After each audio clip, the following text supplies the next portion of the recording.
Mis amados hermanos, la paz del Señor nuevamente.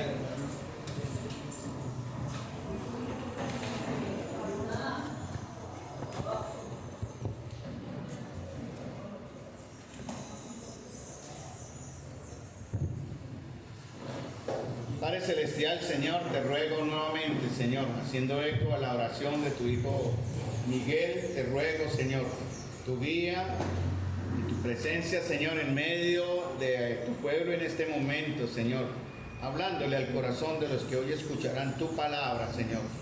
Usa este instrumento débil, este instrumento, Señor, con fallas, pero, Señor, con la disposición de presentar correctamente tu verdad a quienes hoy en esta mañana oirán tu voz. Te doy las gracias, Señor, por tu palabra y por la enseñanza en esta mañana, en el nombre de nuestro Señor Jesús. Amén. Bueno, mis amados hermanos, nuevamente muy buenos días.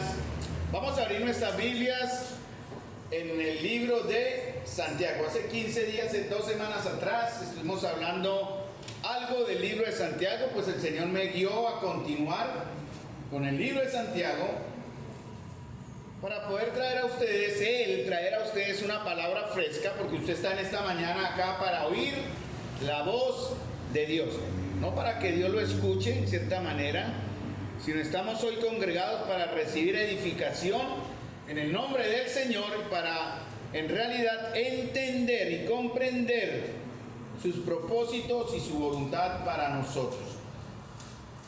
Ustedes conocen un eslogan que dice, y si la menciono, yo sé que los de la costa van a brincar de cierta manera, porque tiene que ver con una frase que se inició en el año 1993. Los publicistas decidieron escoger esta frase como un eslogan para el festival o para el carnaval de Barranquilla, y esa frase es, quien lo vive es quien lo goza. ¿Sí? Es muy conocida, ¿no? Los de la costa saben que en los carnavales se usa mucho ese eslogan para invitar a las personas a mostrar con alegría y tener pertenencia en cuanto a su carnaval, donde ellos celebran su cultura y a la vez su forma de ser como buenos colombianos. Bueno, hermano, la frase en realidad, si la usamos de una manera espiritual, ya fue expresada en cierta forma en la carta del apóstol Santiago a los judíos de la dispersión. Eso es como comienza él su carta en el verso 1, capítulo 1, verso 1. Pero que en realidad, mis amados hermanos, va dirigido a todos los que creen. A todos los que creen. Y Santiago va a enumerar una serie de características y frutos que demuestran si en verdad somos salvos. Esa es una gran pregunta, ¿no? Y yo quiero realmente dejar también la pregunta en sus corazones para que usted se dé mismo la respuesta al final de esta disertación en la voluntad del Señor. ¿Es usted salvo? ¿Es usted un hombre o una mujer realmente salvos? Vimos en la enseñanza hace 15 días, como les mencioné, sobre esta carta de Santiago, la necesidad de tener sumo gozo, ¿verdad? Y la paciencia sobre las pruebas, y el gozo y la paciencia hacia mis hermanos. Arrancamos viendo el capítulo 1, verso 2. Hermanos, tengan por sumo gozo, tengan como lo máximo cuando se hallen en diversas pruebas. Y tiene que hablar tiene que ver con las pruebas que vienen por circunstancias, ya sea salud, economía, familiares, pero también las pruebas que debo aprender a gozarme y soportar en cierta forma cuando me relaciono con mis hermanos. Porque ese es el énfasis en toda la carta de Santiago. Entonces, y él comienza animando para poder vivir esto de la paciencia y por tanto tener sumo gozo, no la alegría ni la resignación, sino el gozo que nace del Señor. Y él dice en el capítulo 1, versículo 5, y si alguno tiene falta de sabiduría, después de analizar su corazón y en verdad si están teniendo ustedes la paciencia necesaria para soportar las pruebas y al haber soportar a su hermano, pídale sabiduría. Verso 5. Y dice, si alguno tiene falta de sabiduría, pídala a Dios. Perdón. Y terminábamos hace 15 días que la sabiduría comienza o se inicia en el temor a Dios.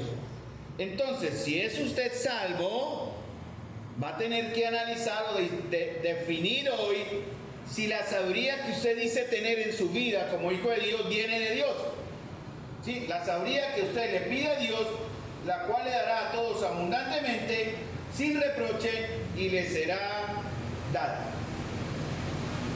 Esta sería la primera como señal o prueba, porque Santiago nos va a hablar de aproximadamente 7 pruebas, 7 señales que van a mostrarle a usted si verdaderamente usted cuando muere está en la presencia de Dios, basados en el libro o en la carta de Santiago. ¿Qué es? Adquirir sabiduría basados en el temor a Dios. Y por tanto, al tener sabiduría basados en el temor a Dios, vamos a tener la paciencia hacia las circunstancias que nos pueden venir para fortalecer nuestra fe, para que nuestra fe sea madurada, pero también la paciencia que necesitamos los unos a los otros. Qué tristeza, hermanos, si lo digo, en verdad me llena el alma, el corazón. Cuando he hablado con algunos de ustedes en semanas atrás, esto no solamente viene por el contexto del mensaje de hoy o del que hice hace 15 días, ya viene por ciertas conversaciones que he tenido con algunos de ustedes y con otros hermanos, no de acá necesariamente, y escuchándolos y solo mirando, nada más observando, veo con dolor que esa primera condición de la paciencia está faltando en muchos de ellos y en algunos de ustedes. Paciencia sobre las pruebas y paciencia hacia su hermano. Y cuando les he hablado en el amor del Señor, llevándolos al perdón o tratándole de que lleguen a un perdón, me he dado cuenta que es como si hablara un idioma diferente. Me he sorprendido verlos al rostro y ver que su mirada se pierde en el horizonte. Y aparentemente me dicen, sí, hermano, reconozco esta situación no es correcta, pero de ahí no pasan, ¿no? Veo su lenguaje corporal, he visto su lenguaje verbal y me di cuenta que en algunos, porque en algunos sí, en otros no, el corazón de estos hermanos, no digo necesariamente de acá, porque aquí hay algunos con los que he hablado semanas atrás en conversaciones y con otros que he hablado, y me di cuenta de lo que está en Mateo 13:5, que el corazón de ellos se ha engrosado, ¿verdad? Sus ojos no están viendo la realidad de la palabra, sus oídos no están escuchando lo que Dios les está hablando, con el corazón no están entendiendo y por tanto no hay un cambio de vida. Y al no haber un cambio de vida, hay una enfermedad. Eso es lo que dice en Mateo 13:5. Hay una enfermedad espiritual. Póngale el nombre que la Escritura dice que recibimos cuando no vivimos de acuerdo a los mandamientos, al carácter y al propósito de Dios. Algunos de ustedes en verdad se han sentido ofendidos por circunstancias. Yo en el pasado era uno que luchaba con esto, hermano. Muchas veces mi dignidad y mi honra sentía que había sido ofendida por el comportamiento, entre comillas, inmaduro de otros hacia mí. Yo los trataba de ignorantes, carnales, ¿verdad? Y porque veía que no había una empatía, una sintonía con lo que yo sentía. Y generé en mi corazón dolor y amargura. Estoy hablando del pasado. Rechazo, falta de perdón, rabia. Y yo exigía justicia, ya a Dios o a mis líderes en cierta manera. Pero el Señor me fue mostrando a través del tiempo que la condición de mi corazón no era la correcta.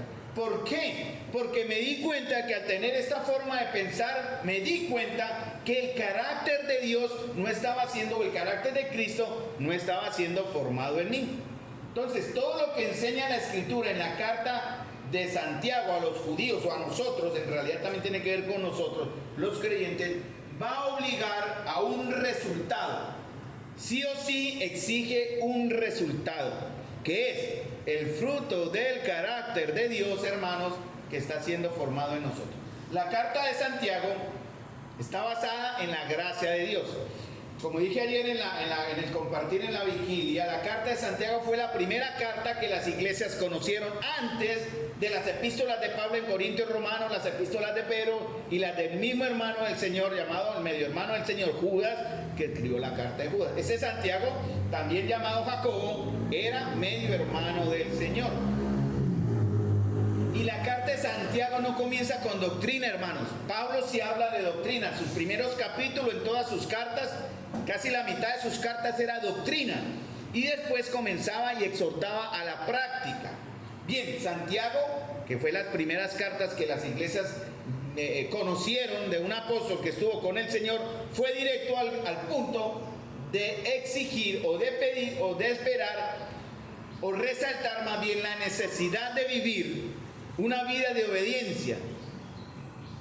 Y nos va a mostrar Santiago, vamos a ver si alcanzamos por tiempo y si no, para cuando me corresponda continuamos. El enfoque de Santiago, mis amados hermanos, es cómo, o nos va a mostrar cómo debe lucir, cómo se supone, cómo debe vivir alguien que dice conocer a Dios.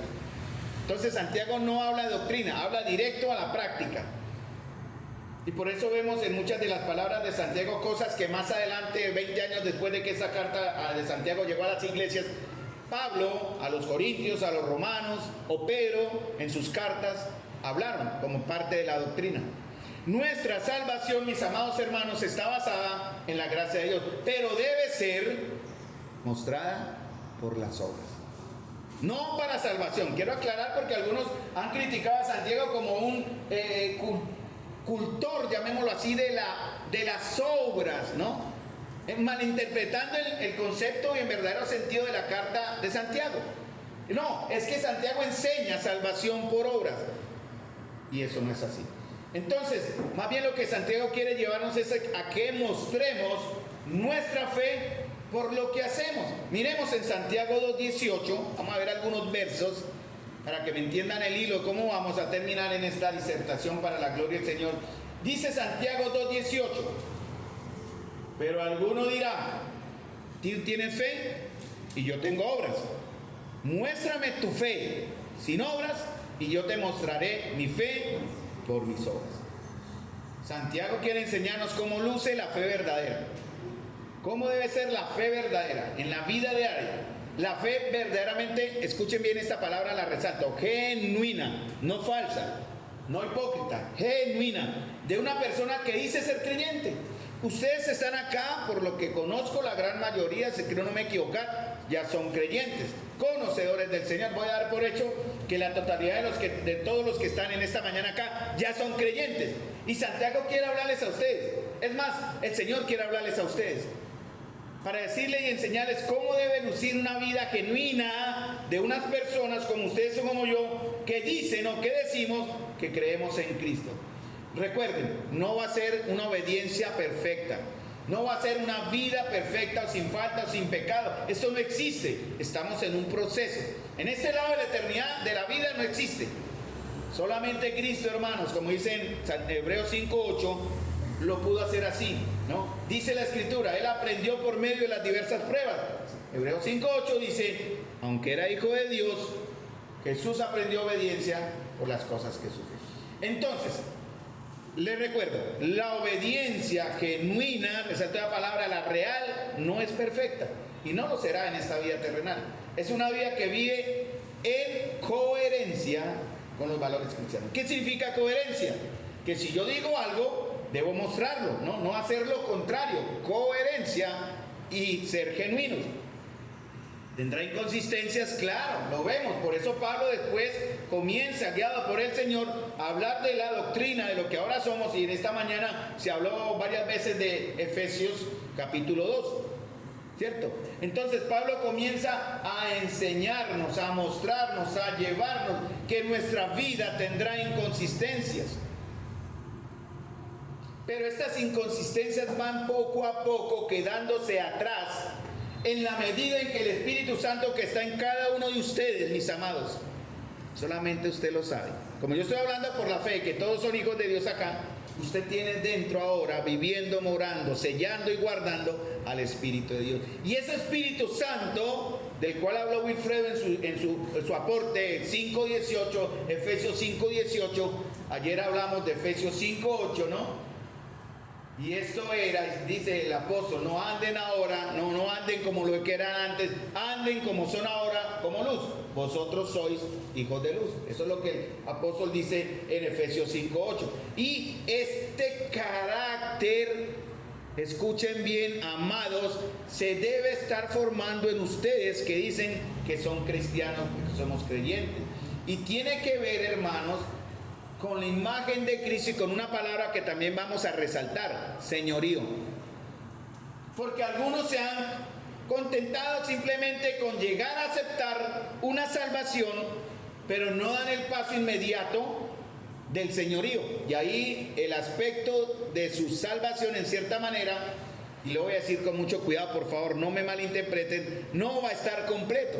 En la cruz es completa, obviamente, pero usted simplemente, al no entender lo que significa el señorío de Cristo basada en la salvación que usted dice tener, le va a generar un problema.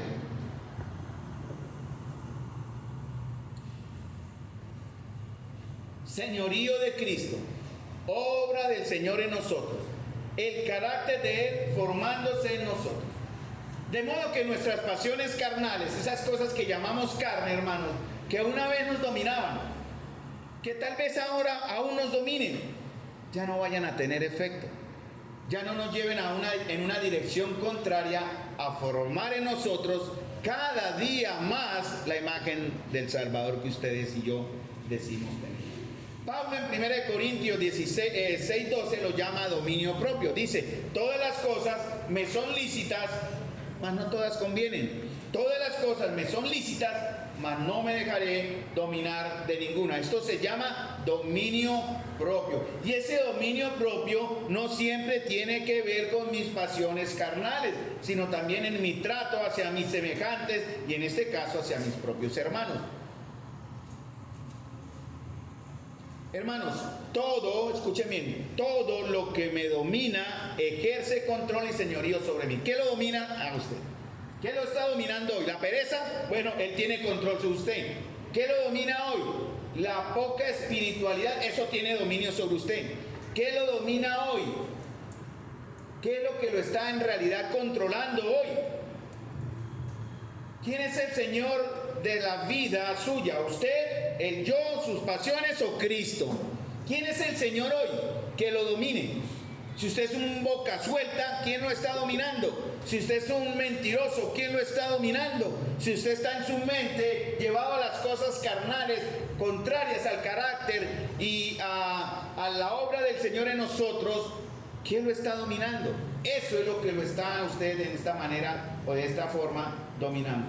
Mientras estemos en la carne vamos a luchar, hermano. Es una lucha que es permanente. Pero el triunfo lo va a decidir usted, en la medida en que usted se someta al señorío de Cristo. Él entrega de su voluntad. Ya eso es donde queremos llegar, o donde el apóstol Santiago quiere llegar en su carta a los creyentes de hoy también. Él entrega de mi voluntad, pero les digo una cosa, es algo que usted hace que Dios no va a hacer. Él ya lo hizo, ¿no? Él entregó su vida en la cruz del Calvario.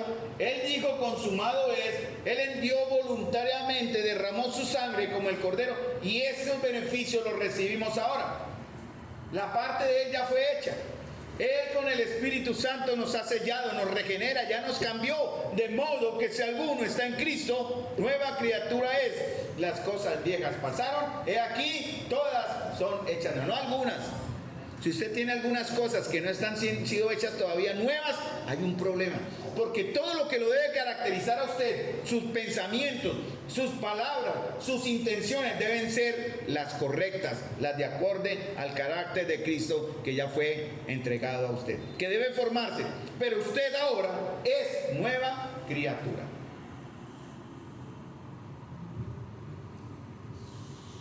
Entonces, amados hermanos, nuestras vidas como iglesia o individualmente, como parte del pueblo de Dios, tienen que ser radicalmente diferentes a las vidas de los de afuera. Tiene que haber una diferencia, si no hay un problema.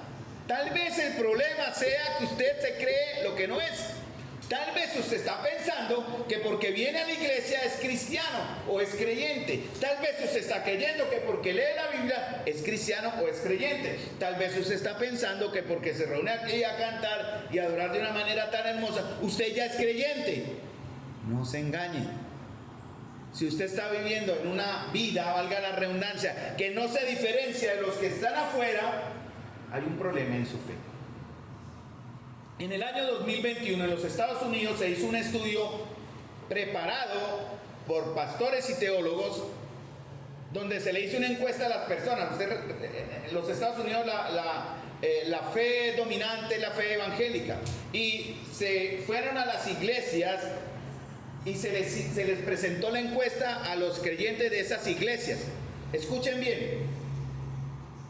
El 9%, o sea, 9 personas de cada 100 de esos creyentes que se consideraban nacidos de nuevo, porque eso era la primera pregunta, ¿no? Usted es nacido de nuevo, y en base a un cuestionario preparado con la escritura, pero de una manera como un análisis psicológico, solamente el 9%, 9 de 100 creyentes, escuchen bien, tenían una visión y una concepción del mundo y de su vida de la manera correcta o bíblica.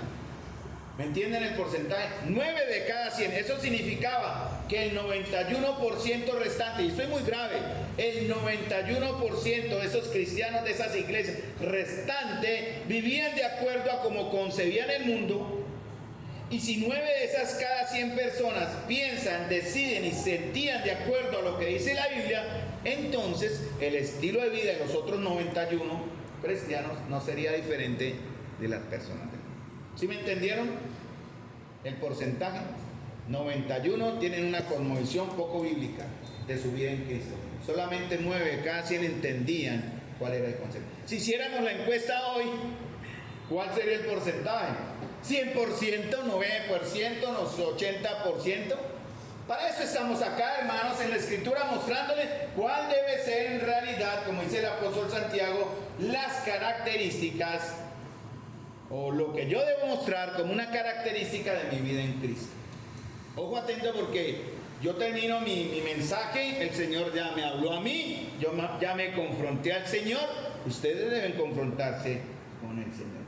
Por eso titulé este mensaje en cierta manera parafraseando la frase, valga la redundancia, que el que lo vive es el que lo goza. Santiago ya lo decía, yo le puse el título a mi mensaje, si lo vivo es porque lo creo. O como dicen algunos, predique lo que practica, ¿verdad? O, ¿qué más? Tus hechos no me dejan oír tus palabras, más o menos, ¿entienden la idea, no? Si yo lo vivo es porque lo creo. Entonces podemos mirarnos la vida, y la manera en que usted viva me va a decir lo que usted cree. Es muy normal y es muy natural esa lógica en la frase. Entonces, Santiago 2.19. Ayer cantábamos un himno y no fue casualidad que lo cantaron. Creo que lo cantamos, no, los escuché cantar. No, lo cantamos. Somos uno en Cristo, ¿cierto? Sí, somos uno en Cristo. No fue casual, el Señor guió ese canto para la ilustración de hoy, porque yo ya lo tenía. Nosotros cantamos, somos uno en Cristo, somos uno, ¿cierto? Somos uno en Cristo, somos uno. ¿Lo creemos, hermanos? ¿Lo creemos? Muy bien. Santiago dice, eso está muy bien. Está bien que lo crean, que creamos que Dios es uno, que somos uno con Él.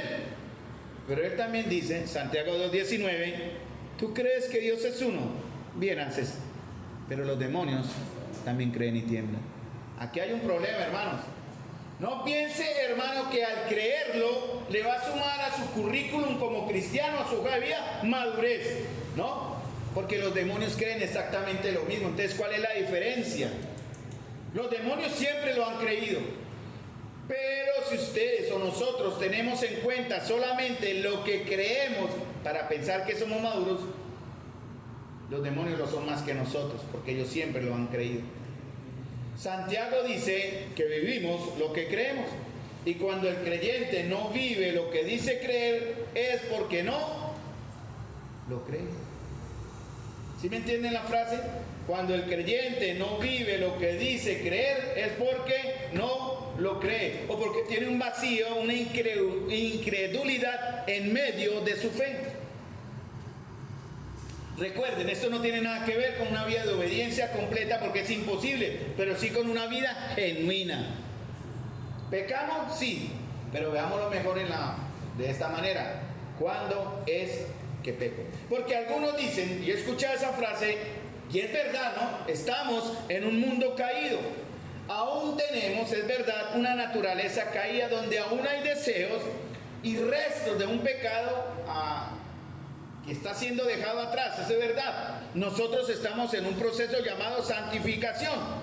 Pero algunos de ustedes, o algunos de nosotros, porque yo me incluí ahí en un momento de mi vida, ya no, quiero aclararlo, y eso no me hace perfecto. No vayan y piensen, ay, el hermanito allá que está enseñando, ay, se cree el perfecto, el que no rompe ni un plato, el que nunca va a pecar. No, no es verdad. Yo simplemente reconozco lo que una vez en mi vida, hace algunos años, también creí, y yo me excusaba, como estoy en un mundo caído, pues en verdad no está tan mal que sea influenciado o afectado por algunas cosas de ese mundo caído, ¿no? Nos consolamos a nosotros mismos, no estamos en un mundo caído. Entonces hay cositas que se permiten, hay cositas carnales que como estoy en un mundo caído y aún estoy en proceso, se permiten. Muchas veces hasta ni mal nos sentíamos porque, como dicen por ahí, mal de muchos, consuelo de todos. O sea, a ellos les pasa, ¿por qué no a mí? ¿Cierto? Nos decimos, bueno, estamos en un mundo caído. Y si a ellos les pasa, ¿por qué no a mí? Y eso es una mentira, no se engañen. ¿Podemos ser honestos, hermanos? Debemos ser honestos. Yo les ruego en el nombre del Señor, en verdad, temerosamente al Señor, que seamos honestos un momentico en nuestras vidas. Porque aunque sea verdad que estamos en un mundo caído, eso no se niega, reconozcamos, hermanos, que cuando pecamos es porque no amamos a Dios con toda. ¿Cómo dice el Señor? Amarás al Señor tu Dios, ¿qué? ¿Con una parte? ¿Con alguna? ¿Cuando quiera? ¿Cuando tenga ganas? No. Amarás al Señor tu Dios con toda tu mente, tu alma y tus fuerzas. Recuerden, hermanos, lo que me domina ejerce control y señorío sobre mí. ¿Qué lo está dominando hoy? Cuando usted peca, no sé qué hace usted acá si está en pecado, la verdad. Me atrevería a decir con todo respeto, si usted está en pecado acá, ¿qué hace acá? ¿Buscando aliviar su conciencia o buscando el arrepentimiento que Dios le dará hoy para que usted deje de vivir en esa vida pecaminosa con la cual está hoy viviendo al estar en esta mañana acá? Porque si usted está en una vida de pecado, usted lo sabe. No seamos ignorantes de decir, ay, esta pena, lo estoy conociendo, esto es nuevo para mí. Mentira, usted tiene una conciencia y si el Señor está en usted verdaderamente como un hijo de Dios, que creemos que sí, también Él está hablando y mostrándole y enseñándole verdaderamente lo que es bueno, lo que es malo, lo que es de acorde al carácter de Dios, lo que le ofende o lo lastima. Porque si usted está en un pecado hoy de práctica, según primera de Juan, capítulo 3, versículo 9, que hablamos ayer también, si usted vive en una práctica continua de pecado, podemos deducir, según lo que Santiago también nos dice, que usted es un engañado, usted no es un hijo de Dios, porque el Espíritu de Dios que mora en usted no le permite el pecado continuo. Es verdad, hermanos, hay cosas que decimos que no vivimos de manera completa, y eso solo va a demostrar una cosa, que hay áreas de incredulidad en las cosas que creo y por eso no las practico. Hay áreas de incredulidad. Mire, yo luché con eso. Yo fui un hombre que yo no digo que ahora no luche, pero es menos, cada vez es menos. Hace muchos años me costaba perdonar, créanme. Uy, a mí me la hacían y yo parecía una... Lo digo con respeto porque lo dicen por ahí, ¿no?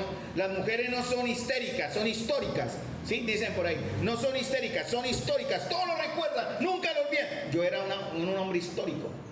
Porque a mí me la hacían y yo me la guardaba. Y yo vivía resumando eso en mi corazón, ¿verdad? Y la Biblia me decía perdonen y yo no perdonaba. Yo decía no perdonar. La palabra decía perdón. ¿Por qué? Porque había un área de incredulidad, perdón, en lo que yo decía creer, donde Dios me manda y me ordenaba, perdone. Eso lo aprendí ya con el tiempo y a través de los golpes que me dio la vida, hacer cada vez más. Así ustedes me vean como un débil, más perdonador y más paciente con muchos de ustedes y conmigo mismo. Pero claro, no tiene nada que ver con lo que Dios dice. Porque no significa que si usted está en un pecado que la Biblia dice no lo haga, uno sea que el de la vista gorda diga no, aquí no ha pasado nada. Tengámosle paciencia al hermano, a la hermana, esto pasará. No, hermanos, No, Señor, porque eso no es lo que significa estar aquí reunidos como parte de la iglesia del Señor.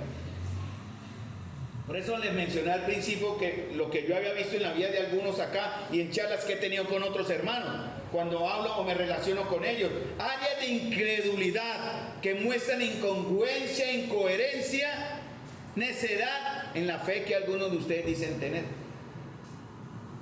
Entonces yo los escucho, ustedes me dicen, pueden hablar, pueden alabar, pueden de su boca salir palabras hermosas de gloria a Dios, pero yo solo callo, oro y observo. Su vida va de acuerdo a lo que sus palabras dicen, y si no va de un acuerdo, no sea mentiroso. Me puede engañar a mí, en verdad, no a Dios. Seamos honestos, para que podamos ser transformados, hermanos. Para que podamos ser cambiados tenemos que ser honestos. Seamos honestos en lo que es mío, en mi pecado, en lo que hay en mi corazón. No trate, no se le ocurra, hermanos, es una seria advertencia en 1 Juan, no haga a Dios mentiroso. No se le ocurra, no caiga en ese error de hacer a Dios mentiroso, diciendo que no tiene pecado y aún así no puede vivir en comunión ni siquiera con el que está a su lado. Pedimos perdón sin haber perdonado. Queremos ser luz y tinieblas al mismo tiempo. ¿Saben una cosa? Mire, los demonios al menos tiemblan. Tú crees en Dios, como muchos de acá, bien haces, pero los demonios creen y tiemblan. Descaradamente muchos de ustedes ni siquiera se sonrojan cuando abiertamente no viven lo que dicen creer, o no vivimos lo que decimos creer. Ni siquiera temor de Dios tienen, porque los demonios al menos saben, porque eso tiene que ver con el señorío que veremos ahorita en unos momentos. Ellos se rebelaron en pecado y ellos creen en Dios y tiemblan.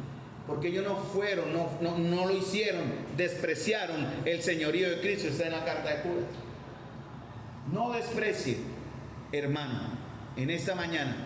No desprecie, no tenga el poco, no se burle. Tenga mucho cuidado con menospreciar, con insultar, con pisotear el señorío de Cristo que debe estar viviendo, que debe estar mostrándose en la vida de todos nosotros. Muchas veces nos excusamos en decir que la razón de mi pecado está afuera, ¿no? Y culpo a los demás, ¿verdad? O a las circunstancias, ¿no? Y me excuso, no, eso me pasó, no, este hermano me saludó mal, entonces por culpa de ellos yo era así. Yo estoy hablando por experiencia personal, pero si a alguno de ustedes le cae, es obra de Dios también. Y yo era el que decía, me la hizo, me la paga. En realidad, esa era la fe que yo tenía tan hipócrita, hermano, por un tiempo grande. Hasta que el Señor me tuvo que trabajar, me llevó a la física podredumbre para poder entender cuán mal yo estaba. Porque, claro, yo culpaba a los demás, ¿no? Yo no tuve la culpa del pecar, mentiras. Yo culpaba a otros, mentiras. Culpaba a la iglesia, mentiroso, Carlos. La tentación viene porque el principal problema del pecado está en nosotros. Santiago 1:14 lo dice. ¿Qué dice? Sino cada uno es tentado cuando ¿qué? Cuando de su propia concupiscencia es atraído y seducido. Cada uno es tentado cuando es llevado, seducido por su propia pasión. La tentación viene de nuestros propios deseos. ¿Qué es primero, hermanos? ¿Tentación o pasión? ¿Qué es primero? ¿Tentación o concupiscencia? ¿Qué es primero? Por eso el enemigo lo conoce. ¿Qué es primero? La concupiscencia, su deseo. Un hombre que cayó en pecado, mi esposa lo sabe, y ella me perdonó, y Dios me perdonó 3 veces más, 1000 veces más, que vivía en pornografía escondida, porque eran mis pasiones, y esas pasiones me llevan a las tentaciones, porque el enemigo me conoce, y lo conoce a cada uno de ustedes. ¿Saben qué? Le gusta de pronto, vamos a usar otros ejemplos, aparte de lo que es los aspectos de la carne tan feos como la infidelidad en ese aspecto. Pero el enemigo le conoce, le gusta coger lo que no es suyo, robar. ¿Qué le va a poner la tentación? La platica ahí. ¿Sí o no? Eso pasa. ¿Le gusta a usted ser mentiroso? Le va a dar la ocasión. ¿Cuánto demora usted en decir una mentira? ¿Cuánto cree que usted demora en decir una mentira? Nada. Porque usted cuando es mentiroso decide de antemano cómo va a reaccionar si le llegan a preguntar algo. ¿Usted dónde está? Usted ya la tiene pensada. Si es así, mentirosos son. Y así es con diversos pecados, llamémoslo los que están en el fruto de la carne, ¿no? Ahí están todos. Es Dios quien habla, hermano. No estoy inventando nada que no esté mostrado en la Escritura. Porque la Escritura, hermano, le habla a usted al corazón. Ella no miente, ella no disimula como yo puedo hacer con el pecado de algunos de ustedes o con el mío propio. No, darle un viso de que no me resbala, que me resbale. No, hermano, lo que Dios dice en su verdad tenemos que hacerla cumplir porque es la verdad de Dios. Si se llama pecado, es pecado. ¿Qué es primero? Tentación o deseo. Cada uno es tentado en lo que sea, por nuestra propia pasión o concupiscencia, seducido, encantado, dice otro texto de la Biblia, embrujado. Nuestras pasiones van primero antes que nuestras seducciones. Y escuchen esta frase, pongo en comillas, porque no es mía, pero es muy interesante. Cuando somos seducidos, o sea, cuando somos enamorados, encantados, ¿verdad? Embrujados, mostramos no solamente la corrupción de nuestro corazón, sino mostramos que en esa área de nuestra vida, ¿quién es el Señor? Mis pasiones, mis deseos más profundos. ¿Y qué dice en Santiago 1:15? Después, cuando la pasión ha concebido, ha dado a luz, ¿verdad? El pecado, y el pecado es consumado, engendra muerte. ¿Dónde comenzó todo? En usted, en su pasión. Después vendrá la tentación. Por eso la tentación no es pecado en realidad. El pecado radica en que usted dé lugar a que esa tentación o esa pasión basada en la tentación dé a luz el pecado. Así funciona el pecado. No se excusen. Ninguno de ustedes, yo escuchaba a algunos que fueron descubiertos en pecados terribles y podría seguir dando mi ejemplo, pero ya esta vergüenza me da, prefiero excusarme mencionando a otros sin dar nombres propios. Pero algunos se excusan, no como si el pecado se les apareció, ¡buh! ¡Ya! Y caí. No sea mentiroso. Usted no cayó en pecado, usted se resbaló poco a poco, cuando olvidó orar, cuando olvidó la comunión, cuando olvidó la palabra, cuando olvidó confesar sus pecados, cuando olvidó reunirse, cuando olvidó obedecer. Recordemos que Santiago es el medio hermano del Señor, ¿no? Y en Juan capítulo 7, versículo 5, él era uno de los que no creían en Jesús. Incluso cuando Jesús estaba en Cafarnaúm haciendo grandes milagros, su familia vino desde Nazaret, 80 kilómetros al sur de Israel, hacia Cafarnaúm, cerca del lago, para decirle, vamos a llevar a Jesús porque se nos enlocó el muchacho. Mire, su primo Juan también lo mataron, le cortaron la cabeza por hablar enseñando cosas. Y su familia, María y sus hermanos, María no, pero obviamente sus hermanos, fueron donde Jesús como a tratar de calmarlo. No, mire, tranquilo, ¿qué es lo que usted está haciendo? Ellos no creían en él. Pero vemos más adelante, en Hechos, cuando menciona a Jacobo, el hermano del Señor, no Jacobo, el hermano de Juan que fue decapitado, fue muerto también por Herodes, sino este Jacobo, el medio hermano del Señor, ya siendo parte importante en la iglesia de Dios en Jerusalén. ¿En qué momento cambió? 1 Corintios capítulo 15 dice que el Señor se le apareció a 500 hermanos, pero primero se le apareció a uno, a Jacobo, y después a los 12 apóstoles, y después a 500 hermanos. Entonces Jesús se le apareció primero a su hermano, y ahí fue el momento donde Jacobo se convirtió. Al ver al resucitado, hermanos, aquel con el que convivió 33 años, en su vida normal lo vio crecer, crecieron los dos, jugaron los dos, tuvieron sus aventuras como cualquier joven, pero llegó el momento en que el Señor tenía que empezar su proceso y su camino hacia la cruz. Allí fue donde Santiago entendió verdaderamente quién era Jesús y creyó en él. Cuando él entendió quién era el resucitado. Más adelante la misma Biblia dice que él era columna en la iglesia.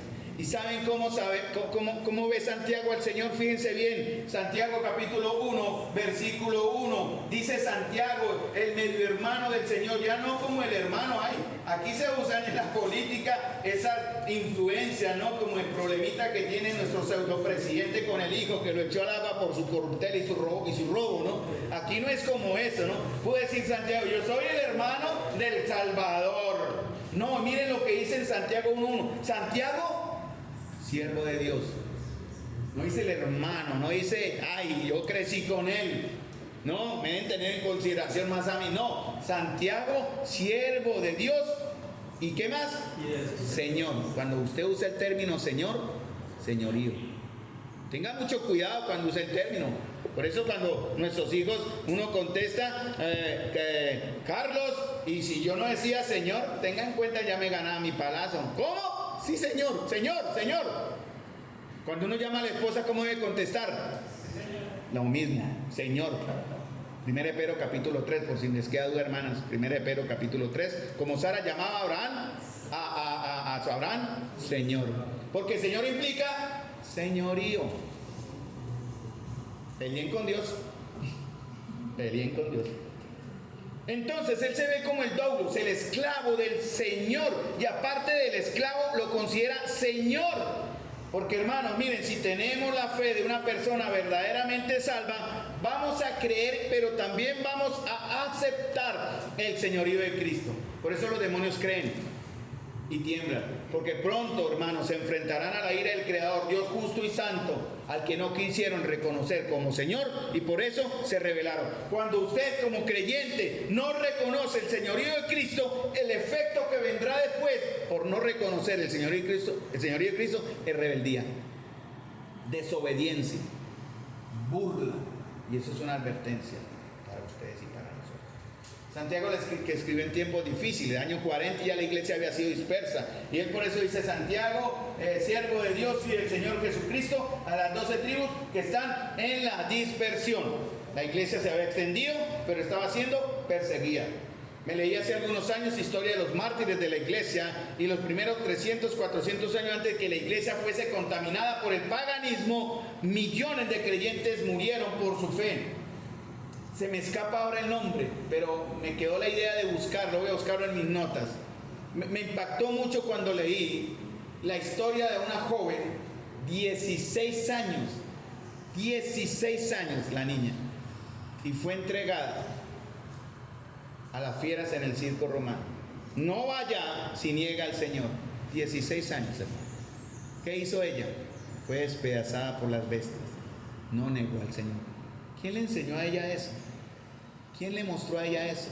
El poder de Dios en su corazón. ¿Cuántos de nosotros, si estuviéramos frente a las bestias fieras salvajes, o frente al que nos va a degollar, niega a Cristo, cuántos de ustedes aceptarían al Señor o saldrían corriendo? ¿Ah? ¿Cuántos de ustedes? Porque si sus vidas, hermanos, no demuestran ahora la fe que dicen tener, créanme que si llegara alguien acá a degollar a los creyentes, esto se queda solo. Bueno, yo no me iría, la verdad. Yo ya le digo: Señor, dame gracia, aquí me quedo. Pero si el líder, salgan los que no quieran morir por su fe, este lugar se queda solo, hermano. Porque ustedes no estamos viviendo, no viven de acuerdo a lo que dicen creer, menos van a morir por aquel que dicen creer. Porque la iglesia, por eso, miren, hermanos, cuando estamos dispersos, aunque aún no hay persecución en nuestro país, la iglesia en ese entonces fue perseguida y dispersa, ¿no? Estaba en otros lugares. Y muchas veces nosotros vivimos vidas cristianas dispersas. Y como el crisol de la persecución aún no prueba nuestra fe, la comunión de muchos de nosotros, porque es una comunión cómoda, sin presiones, es débil y frágil. Y aunque estemos cerca, hermanos, nos tratamos como extraños. Bueno, para eso está el tablero, yo creo que es muy didáctico, pero yo en algunos momentos algunos de ustedes se han pifiado un poquito porque se olvidan de los nombres de los hermanos. Bueno, yo tengo una excusa, tengo 60 años, ya hay cierta excusa por ahí, pero no es por eso. Pero algunos de ustedes ni siquiera saben cómo se llama su hermano que está al lado. No saben. Y eso es muy triste, hermano, porque aunque estamos cerca, nos tratamos como extraños y no debe ser así. Por eso la dinámica de Francisco estuvo muy bien. Cada uno se comprometió a llamar a uno, ¿no? Tenía la tarea de llamar a usted hermano. No, mire a nuestro hermano, mírelo. A ese hermano debe amar, perdonar, tolerar, soportar y conózcale el nombre. Por eso la carta de Santiago es una carta práctica, no doctrinal. Pablo, 20 años más adelante, empieza a explicar doctrina y práctica. Pero él va directo a la teología aplicada. Santiago va directo, ¿no? A la yugular, como dicen. Entonces, como dije anteriormente, esta fue la primera carta cronológicamente que se recibieron en las iglesias. ¿Por qué empezó el Señor y permitió que Santiago fuese la primera carta? Porque, hermanos, se esperaba, en ese entonces, se espera ahora y se esperará siempre que el Espíritu Santo que mora en nosotros, en la vida de cada uno de nosotros, produzca de una manera, escuchen, natural, genuina, no forzada, radical, cambios que muestren que verdaderamente estamos en la fe. Por eso es un milagro. Porque naturalmente se debe manifestar en nosotros los frutos del arrepentimiento, del verdadero arrepentimiento. El cambio de vida debe ser irresistible y notorio. Si usted mirara a su hermano, podría decir cómo es la vida de su hermano, si es genuina la vida de su hermano. ¿Se atrevería usted a mirarlo a los ojos? Si yo hiciera esa dinámica, mirar a su hermano y mirarlo a los ojos y decir: oiga, creo que su vida de verdad me edifica porque su vida es genuina. ¿Se atreverían ustedes? O ya conociéndole decir...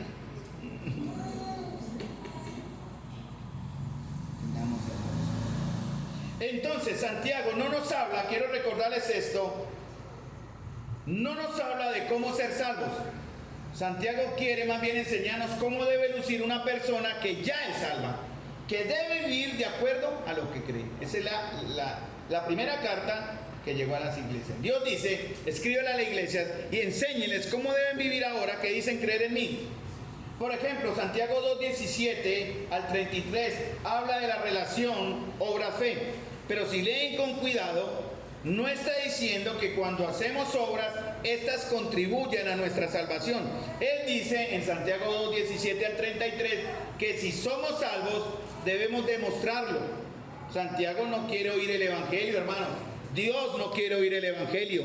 Dios, por Santiago, quiere ver el evangelio. ¿Podemos ver el evangelio entre nosotros, amados? ¿Podemos verdaderamente? Yo sí puedo señalar a algunos, no lo voy a hacer porque no quiero que el ego se crezca, pero yo sí puedo señalar a algunos de ustedes que me han enseñado a mí a vivir el evangelio. Créanme, espero en el Señor que ustedes estén viendo en mí otro ejemplo para vivir el evangelio. Pablo podía decir: ser imitadores de mí como yo de Cristo. Yo no me atrevería a decirlo: imítenme a mí como yo imito a Cristo. Más bien imiten al Señor. Pero espero en el Señor de verdad, hermano, que ustedes puedan ver en mí algo digno de imitar, en mis imperfecciones. Pero también, si de manera continua no veo el evangelio en sus vidas, hermanos, tengo el derecho de dudar. Se supone que con la salvación vino el Espíritu Santo y con ello vino a producir el fruto. ¿Cuál es el fruto del Espíritu? Santiago 5, 22 y 23. Podemos decirlo en voz alta. Mas el fruto del Espíritu es amor, gozo, paz, paciencia, benignidad, bondad, fe, mansedumbre, y resalto la última, templanza. Contra tales cosas no hay ley, no hay nada que impida eso. En la práctica, el dominio propio, la templanza, no tiene que ver con mi fuerza de voluntad, ¿no? Quiero decir, eso es algo que nace, que Dios da. Dominio propio no tiene que ver con fuerza de voluntad, ¿no? Por ejemplo, a mí me ponen una hamburguesa y no tengo dominio propio. Pero como eso no es espiritual, igual me la como, porque mi fuerza de voluntad es débil. Pero hablando de las cosas espirituales, sí tienen que nacer de mí. Voy a darle 7 maneras donde usted va a demostrar, analícese, si verdaderamente usted es salvo, ¿no? Como no tiene que ver con mi fuerza de voluntad, es producida por el Espíritu de Dios en mí y en ustedes. Puedo decirle, hermanos, no a las tentaciones y puedo decirle no al pecado. Primer punto, Santiago dice que si tenemos una fe de una persona verdaderamente salva, esta fe debe mostrarse en el gozo y en la paciencia, en las pruebas hacia mis hermanos. Santiago 1, 4, 9. Con eso arranca. Esto solo se logra con la sabiduría de Dios, ya lo vimos, ¿no? Hace 15 días. Santiago dice, punto 2, que si tenemos la fe de una persona verdaderamente salva, esta fe debe mostrarse en que debemos ser hacedores y no oidores. Miremos Santiago capítulo 1, versículo 19 al 26. Versículo 22, dice el Señor: sed. El Señor llevó a Wilfredo a Efesios 5, 18. Sed, imperativo, hermano. La orden viene de Dios mismo. Mire, hermano, si usted estuviera ante un patrón, a su jefe terrenal, y él imperativamente le ordena algo, ¿usted qué haría? ¿Usted qué hace? Jefe, mañana lo hago. Usted puede tenerle toda la rabia hacia su jefe, ¿no? Es un tirano, es un burdo, es un bruto, es un, como dicen, un mala sangre, es malo. Pero si él le dice, Carlos, hágame eso, ¿usted qué hace? Sí, señor, y lo hace. ¿Sí o no? Porque ahí está su trabajito y depende su sustento de eso. Dice Santiago 1, 19, 22, sed hacedores de la palabra y no tan solamente oidores, engañándoos a vosotros mismos. ¿Qué dice el Señor? Repítanme, ¿qué dice el Señor? Sean hacedores de la palabra, no solo oidores. Porque aquí va a estar el problema. Yo estaba buscando la conexión, hermanos, en la vida que veo en algunos de ustedes, que he visto en algunos de ustedes, del verdadero evangelio, en la vida de algunos de ustedes. No lo voy a mencionar para no levantar el ego, pero me han enseñado a mí cosas maravillosas. Y doy gracias al Señor por aquellos de ustedes, que los veo acá, que me han enseñado a ser mejor creyente. Sed hacedores y no tan solamente oidores, porque yo estaba buscando la conexión. ¿Por qué no hay un cambio en la vida? Le hemos hablado a algunos de ustedes, tengo en memoria unas charlas con algunos de ustedes, donde he exhortado sobre el pecado, y yo los miro y sus miradas son hacia el horizonte, pero es que no se impactan, no hay arrepentimiento, y me pregunto, ¿por qué no hay dolor? ¿Por qué no hay dolor? ¿Por qué no hay vergüenza? ¿Por qué no hay golpe? Señor, he pecado, no importa que se lo conté a tal o tal hermano, pero Señor, pequé contra ti. No se ve. No se ve, ¿por qué? Porque no hay una conexión entre lo que usted cree y lo que usted vive. Y eso está en una situación que ya vamos a llegar ahí si el tiempo ya sí o sí me lo va a permitir. Seamos entonces hacedores y no hacedores. Tercer punto, si tenemos una fe de una persona verdaderamente salva, esta fe debe mostrarse en cosas como cuidar a nuestros hermanos en sus necesidades y no dejarnos que el mundo nos corrompa. Estoy basado en Santiago 1:27. Pueden leerlo ahí. Si tenemos la fe, cuarto, de una persona verdaderamente salva, recuerden, esto es lo que Dios le dice a usted, no lo que yo digo. Debe mostrarse en que no hacemos acepción de personas. No debemos hacer acepción de personas. Por eso el liderazgo no puede hacer acepción de personas y ningún creyente puede hacer acepción de personas. Aquí no hay partidos en la iglesia. Unos son de Carlos, unos son de David, unos son de Marta, unos son de Laura, unos son de Luz Esther. No, señor, no, hermanos. Aquí no hay partidos políticos ni barras bravas. Aquí todos somos uno en Cristo. Y si mi hermano me la hizo, me pisoteó, me ofendió, me lastimó, me hirió hasta lo profundo, hermano, lleve el agravio, perdone y restaure esa alma débil y caída también que necesita. Vosotros que sois espirituales, restauren a aquel que fuere sorprendido en alguna falta. No debemos hacer acepción de personas. Punto 5. Si tenemos la fe de una persona verdaderamente salva, esta fe debe mostrarse en cuidar nuestra. Estoy leyendo en Santiago 3, el gran peligro. ¿Qué dice Santiago 3? Cuiden su lengua. Ay, cuiden ese pequeño instrumento que genera tanto fuego. Nuestra lengua debe ser controlada, hermanos, debe producir sanidad y no discordia o división. Nuestra lengua no debe hablar lo que habla la gente del mundo. Porque si tenemos la fe de una persona verdaderamente salva, esa fe va a impactar toda nuestra vida. Sexto, ahora si tenemos la fe de una persona verdaderamente salva, esta fe debe mostrarse como, y habla nuevamente de la sabiduría. Estoy leyendo en Santiago 3:17, una sabiduría que viene ¿de dónde? De lo alto. ¿Cómo sabemos que es de lo alto? Porque es amable, pacífica, de paz, y ama la paz, es ante todo pura, siempre es amable, siempre está dispuesta a ceder ante los demás. Pero cuando usted está en suyo reclamando su propia justicia, a mí ese hermano me trató mal, quiero justicia, hermano. Esa es una sabiduría terrenal, animal y diabólica, hermano, no viene de Dios. Usted puede conocer todo lo que quiere. Yo antes de enseñar siempre digo, Señor, no me permitas, Señor, usted sabe y es la verdad. Nunca he buscado aprovecharme de lo que conozco en la palabra para ganar ventaja de mis hermanos, para engañarlos, manipularlos o llevarlos a que hagan lo que yo quiero. Cuando ustedes me vean a mí exigiéndoles que hagan las cosas que yo quiero, por favor, sáquenme de la iglesia. Porque esta es la iglesia del Señor, no la iglesia de Carlos.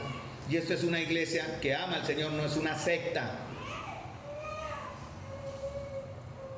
La sabiduría que viene del Señor no muestra favoritismo, siempre es sincera. No es la sabiduría que aparenta piedad, hermanos. Trae envidias, ambiciones egoístas, rivalidades, agitaciones, inestabilidad, confusión y toda maldad. Eso está basado en Santiago 3:17. Es práctico. Y por último, séptimo, si tenemos la fe de una persona verdaderamente salva, esta fe debe mostrarse en la manera en que oramos y adoramos. Eso está en Santiago capítulo 5.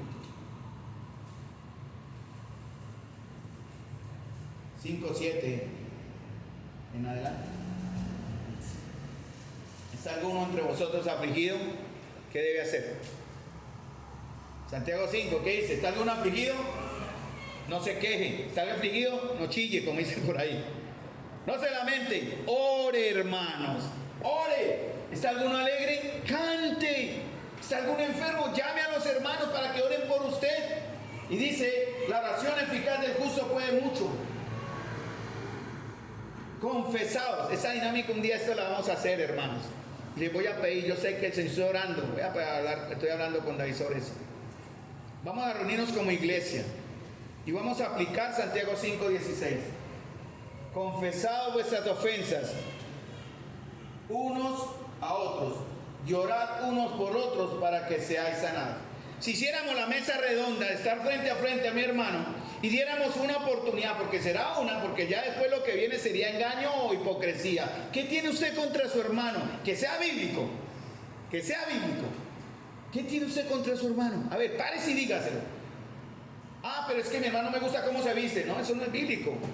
Eso ya háblele a él y obviamente hay normas de conducta en el vestuario. Quiero aclarar también, no me malinterpreten. Pero de pronto a usted le gustó el combinado, el outfit que trajo. No, eso no es bíblico, hermano.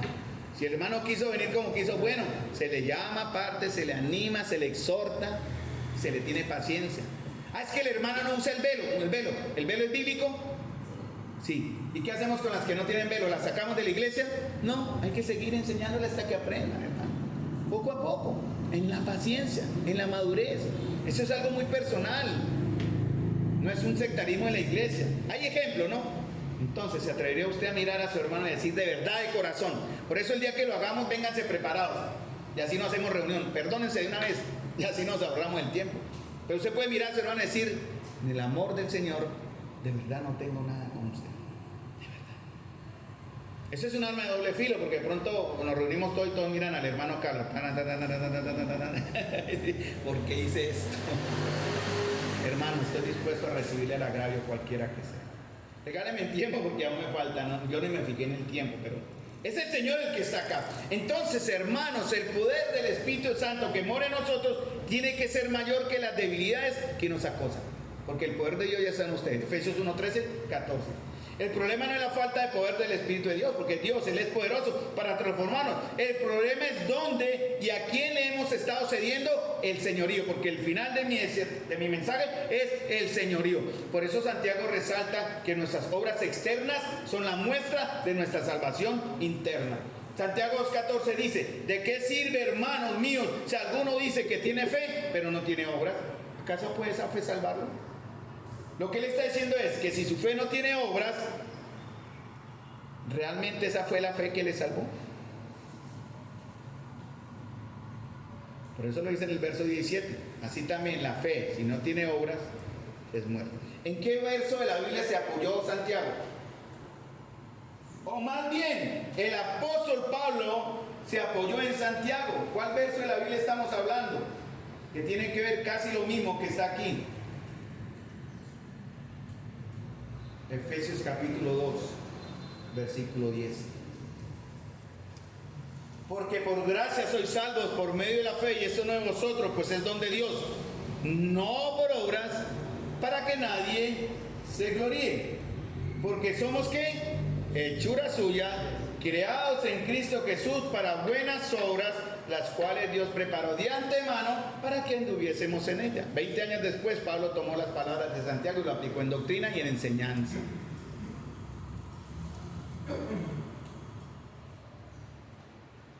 Si la fe no se muestra con hechos, ¿qué dice Santiago 2:17? Que nuestra fe es ¿qué?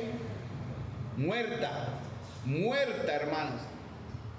Debe mostrarse, porque las obras que hago son la evidencia de que ya la fe me salvó. Mire, Santiago tiene 108 versículos, contadito. De esos 108 versículos, 78 versículos tienen 54 imperativos, o sea, órdenes. Hagan, no hagan, ¿sí? Mandamientos, mandatos, porque es una carta práctica. ¿Cuál es el problema, hermanos? Porque hemos aprendido a definir la doctrina, pero no definimos la práctica. Aquí fue el problema, y en eso sí les pido paciencia en estos 5 minutos. Por muchos años, yo viví así, definí bien mi doctrina, pero no me relacionaba con la práctica. pues tenía en mi idea, en mi mente, y yo sé que a muchos de ustedes ya les está pasando lo mismo, los versos, las historias bíblicas las entendemos, Jonás, la cruz del Calvario, y vemos muchas ideas. Por eso a los niños en la escuela de instrucción bíblica no se les debe enseñar imágenes tanto, sino ir directo al Evangelio. Muéstrenle el Evangelio a esos chiquitines, no le metan en su mente solamente ideas, versos, historias que lo entienden, porque muchos, y aquí es la frase en la cual yo pequé, o de igual manera en cual yo viví, y sé que muchos de ustedes lo están haciendo hoy, que se ve, es la siguiente: si pienso bien, vivo bien. Pero hemos olvidado las implicaciones. Muchos dicen, bueno, si pienso lo correcto, entonces estoy bien. Por eso muchos hemos vivido una vida cristiana basada en una gracia barata, que peca y reza empatan. Entonces, como ya soy salvo, solo dice la Escritura, lo creo, pero no entendemos las implicaciones de lo que eso significa, hermano. Muchos no las quieren entender, no las meditan. Creen que si piensan bien, están bien. ¿Cuál implicación? ¿Cuáles son las implicaciones? Bueno, hay muchas, pero no es el tema de hoy. Muchos piensan que es más fácil pensar bien que vivir bien. Es más fácil hablar bonito que servir al otro. Por eso él dice en Santiago 2:15 y 16, supóngase que ven a un hermano o una hermana que no tiene que comer ni que vestirse, y uno de ustedes le dice adiós, que tengan buen día, abrígate mucho, aliméntate bien, oraré por usted, pero no le dan alimento ni ropa. ¿Para qué le sirve la fe? Si usted ve una necesidad de su hermano y dice, hermano, Dios le bendiga, oraré por usted, y usted se vaya a los 5 minutos y olvidó la necesidad del hermano. Porque es más fácil pensar bien que vivir bien. Es más fácil, más conveniente dar palabras que dar de lo mío. ¿Sí me entiende el ejemplo? Dar palabras, Dios le bendiga, oraré, pero le duele meterse la mano al bolsillo para ayudar por si su hermano no tiene para comer, no tiene para la droga, o también para pagar un servicio. Cosas que pueden venir y pueden suceder. Que es fácil dar de lo mío, que puedo dar de mi plata. Porque es más fácil a veces dar de lo mío que dar de mi tiempo, emociones y vida. Por eso, hermanos, debemos mostrar una vida en obediencia, que no es perfecta, pero debe ser genuina. Hay hechos en la vida de las personas que se dicen ser creyentes, hermanos, que no pueden estar en la vida de un cristiano. ¿Me entienden la frase? Escuchen. Hay hechos en la vida de una persona que se dice ser creyente que no pueden estar en la vida de un cristiano. Ya hemos hablado muchas de ellas ahorita en el mensaje. Y también hay cosas que no están en la vida de un cristiano que es increíble que no estén. ¿Me entienden la frase? Creo que no fue muy complicada. Hay cosas en muchos de ustedes que dicen que somos creyentes que no pueden estar. Es imposible, porque es tinieblas, es pecado. Pero hay cosas que sí son verdad, que sí deberían estar, pero increíblemente no están. ¿Qué necesitamos cambiar acá, hermanos? ¿Las conductas o el corazón? ¿Qué necesitamos cambiar? Porque podemos cambiar las conductas, ¿no? Pero no el corazón. ¿Qué es primero entonces? El corazón. Porque a partir de que cambiando el corazón, cambiamos la conducta. Aquí cantamos, Señor, dame un nuevo corazón, ¿cierto?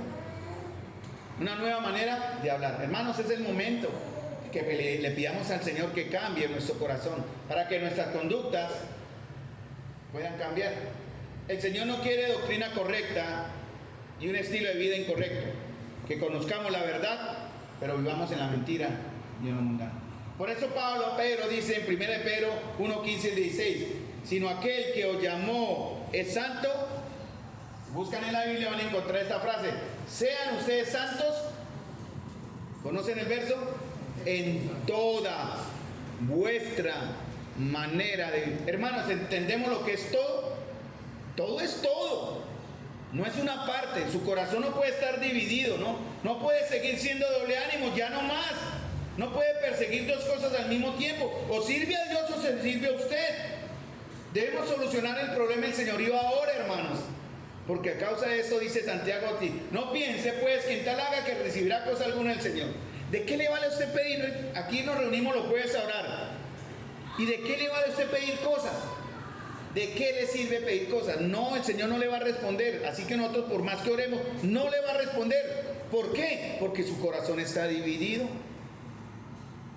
Pida por la salvación de una persona si es voluntad del Señor, obviamente. Pero pida por una cuestión de salud, no se la va a dar el Señor. Pida por economía, no se la va a dar. No se la entrega. ¿Por qué? Porque su corazón está dividido. Él no va a combinar, Él no va a compartir con otro amo. O sirve a Dios o sirve a las riquezas.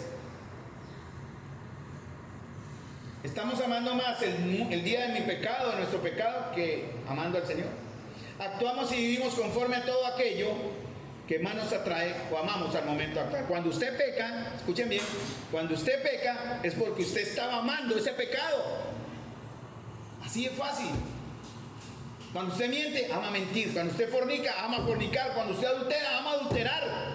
Cuando usted mete en pornografía hombre y mujer, ama la pornografía hombre y mujer. Cuando usted miente, ama mentir. Cuando usted odia, ama odiar. No digamos que somos del Señor. El problema es el señorío. Ya casi termino. Tengan paciencia, concéntrense.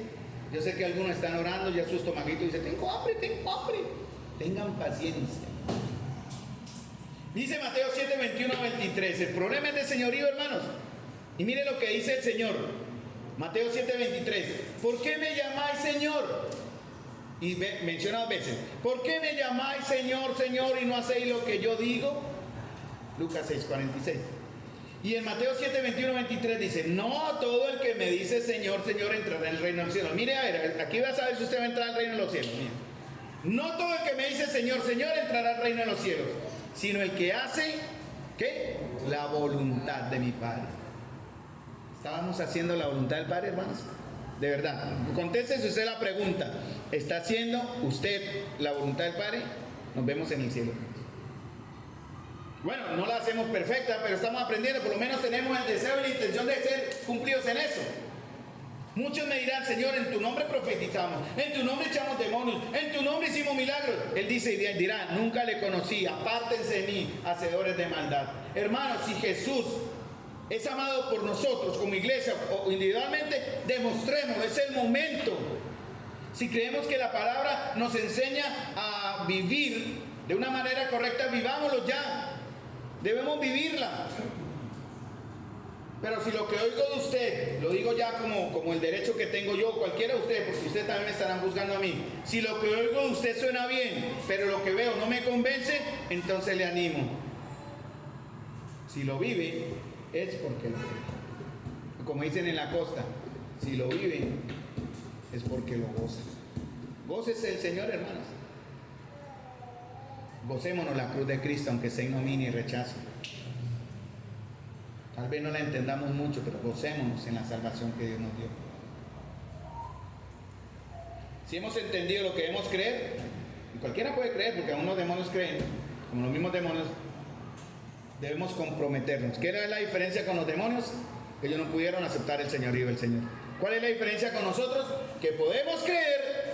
Y les animo, hermanos, a que entreguemos nuestras vidas en sacrificio santo, vivo y agradable al Señor, como un culto racional. Sometamos, pues, toda nuestra vida al señorío de Cristo. Padre Celestial, Señor, gracias te damos, Señor, en verdad, por este tiempo, la hermosa carta de Santiago, tu hermano, Señor.